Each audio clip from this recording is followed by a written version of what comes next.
Hello, and welcome to Emotional Badass. I'm Nikki Eisenhower, life coach and psychotherapist, and this is where Moxie meets mindful. On today's episode, we are discussing body memories, mind memories, and the 3 F's: fight, flight, and freeze.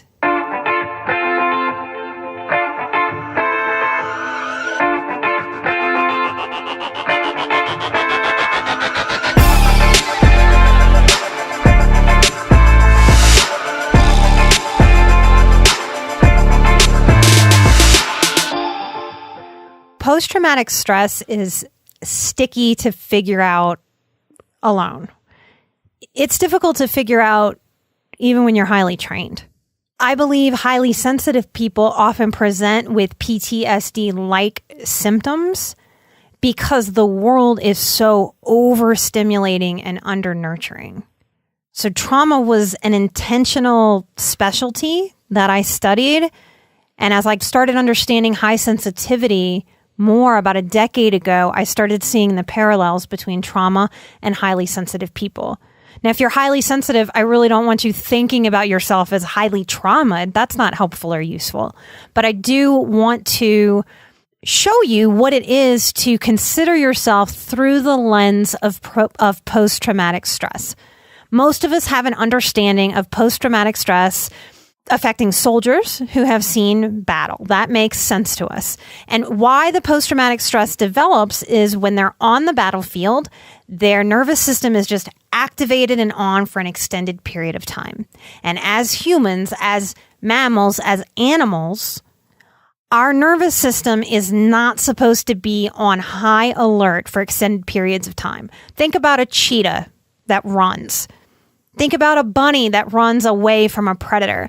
Those are supposed to be very short bursts of energy so that we can fight and save our lives, run and save our lives, or freeze like a possum and save our lives. We are not supposed to be in a state of constantly trying to survive life for an extended period of time. That is, in a way, unnatural. So what happens to our brain and our bodies is this post-traumatic stress disorder. What we're doing in healing is in large part trying to get the mind and body and spirit to understand on a deep subconscious and body way that we are no longer in life-threatening danger. Those of us who are highly sensitive can present with a lot of these symptoms because emotionally we felt really beat down. Emotionally, there wasn't place for us to exist. That's what creates that life-threatening piece that encodes in our brains and bodies in what we know today to be called post-traumatic stress. Most of us are aware of flashbacks when it comes to post-traumatic stress. Even if you don't have any of these symptoms, you can understand. We've all seen enough movies that try to highlight what a flashback is, what a visual mind memory is. And it's just remembering, right? Well, in post-traumatic stress, there's almost like a flash where I stop being in the present moment and my mind takes me back to a memory. In a flashback, the mind, body, spirit doesn't really know that it's the present year and believes it's back in time in that abusive space and energy. It's a very difficult way to live.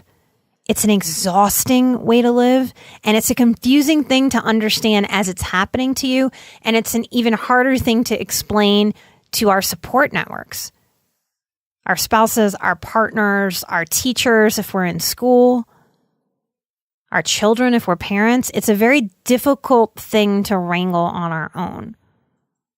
Because when that soldier comes back and he's sitting in a restaurant and someone drops a glass or slams a door, they might hit the deck, might hit the ground because it reminds the body of a gunshot. Now, to the rest of the people that are in that restaurant, they don't have that trigger response. Their mind, body, spirit hears, feels, senses that door slam and goes to, oh, that's a door slam. There's no danger associated with that. So their systems don't go to a fight or flight or freeze. What's hard in recovering from some of these traumatic symptoms is not just feeling it in your body, not just having the flashback in your mind. It's coming out of that moment where you have to crawl off of the floor in that public restaurant and see the entire restaurant looking at you. Then there's shame, then there's hiding, then there's stuffing, then there's confusion. And when we can't explain to ourselves what's going on, how do we explain in that moment what's going on? In healing with mind memories, we work on dual awareness. And that takes time and that takes trust with a healer. Over time, what happens is a system, I'll use myself as the example, can have that mind memory take me back, but I can also have a dual awareness of standing grounded and firm in the present day. And as long as my system can hang on to that dual awareness of I'm in 2018 or whatever the present is, it reduces the fear because I'm not fully back there in that flashback. Do you understand how that works? So we work on dual awareness to manage mind memories. And the idea is over time with enough work, and I felt it and I've seen it happen with tons and tons and tons of clients. So if you're in a space with your PTSD symptoms where you feel like it can never be better, please don't believe that. Over time, dual awareness gets easier and easier and easier and easier until you're just present and no longer flashing back. Body memories are different. And I think a lot of us that have a lot of mindfulness, a lot of awareness, and a lot of personal responsibility get to a place where we can articulate, oh, I had a flashback, or oh, I'm having a tough day, or oh, I'm having some post-traumatic stress symptoms, or oh, I'm very anxious today. In body memories, I don't think we have the words because it's not happening in our mind. It's happening in our bodies. Our bodies don't make words, y'all. So what I'm trying to do here, just like every show, is put words to some of the stuff that maybe doesn't even have words to express it. What's shocking to my clients, whether they're with me in person or whether they're having a virtual session over the phone, is that I can sense as an intuitive empath when they're going into a body memory. So what happens often is I will point out a body memory to a client during a session. And that might be the very first time they realize that that's what's going on with their body. We work on teaching the body how to relax, how to soften. When we can understand using our mind as a tool, what's going on with our bodies, we don't have to then have a process of confusion. What's wrong with me? What happened? Why do I feel so weird? That then zaps our energy even further. So we want to use our mind to understand these body memories. Those of you who feel like you carry the weight of the world on your shoulders and have since childhood, your shoulders and your neck and your jaw, they ache, don't they? We want to use our mind to teach the body that you don't have to carry the weight of the world on your shoulders. That comes from having to carry too much when you were too little for too long. It's also a sign that the adults around you may not have been emotionally mature, causing the highly sensitive child to carry the burden that healthier adults could have carried for another child. The body and mind memories can make us fight, flight, or freeze. I've gotten a lot of questions lately to talk more about freeze, because I think flight makes sense to us. Lots of us have the impulse to just run and get out of there. And it's such a healthy response. That's part of what I hope I impart to you on today's episode. If you're struggling with PTSD in any way that I'm describing, please know that there's nothing wrong with you.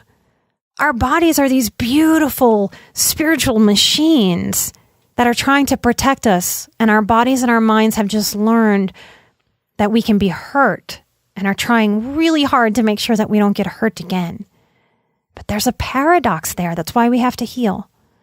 Because in trying not to get hurt, we're often accidentally isolating ourselves and re-traumatizing ourselves, having body and mind memories come up and just not knowing what to do with them. If I'm walking in a dark alley and someone's chasing me, I want my flight response to turn on. Thank goodness I have that flight response. And if someone puts their hands on me, I have a strong fight response. We need both. We need to be able to run as human beings, and we need to be able to fight as human beings, but in appropriate settings. Healing teaches the body and the mind to turn those self-helping mechanisms on, but we have to learn how to also turn them off. And I want you to know, those of you who have frozen during abusive acts, your job there is to stop shaming yourself about that and to let that go. So many people give themselves a hard time because they look back at their lives and see moments where they didn't fight or they didn't run and they froze.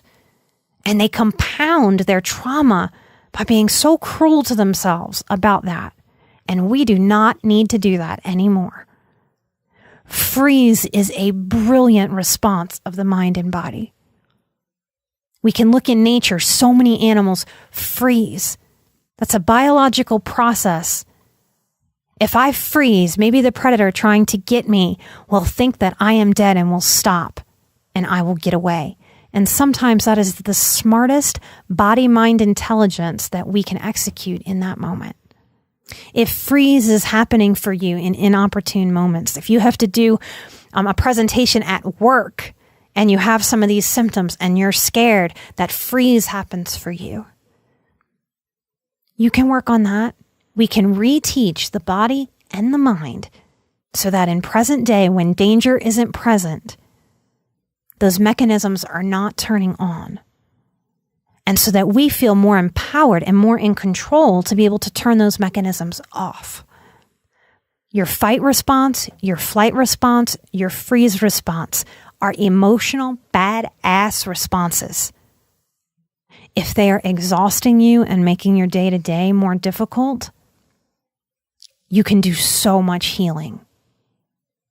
I want to thank some of you who are supporting the show by giving 5-star reviews. It is everything. I can't express that enough in podcasting. I want to thank Matthew 110183. He talked about a light popping over his head as he was listening to the episodes. Super cool. Thank you. And shout out to the highly sensitive men. You count, you matter more than ever. We need strong masculinity and sensitivity for every cause that is out there. So we need you. You count, you matter. Do not cower. Thank you, Matthew, for your review. Miss Scrooby, SCROBEE, thank you so much, ma'am. KN Peterson, thank you for listening and giving a review. Altitude Awareness, I feel honored. You said it was your first self-care podcast that you found. That's huge. And Lighted Soul, such a beautiful name. We'll end there. Thank you so much. I hope today's episode on body memories and mind memories and the 3 Fs really helped you understand more of what was going on in your own body and mind, or maybe in that of someone that you love.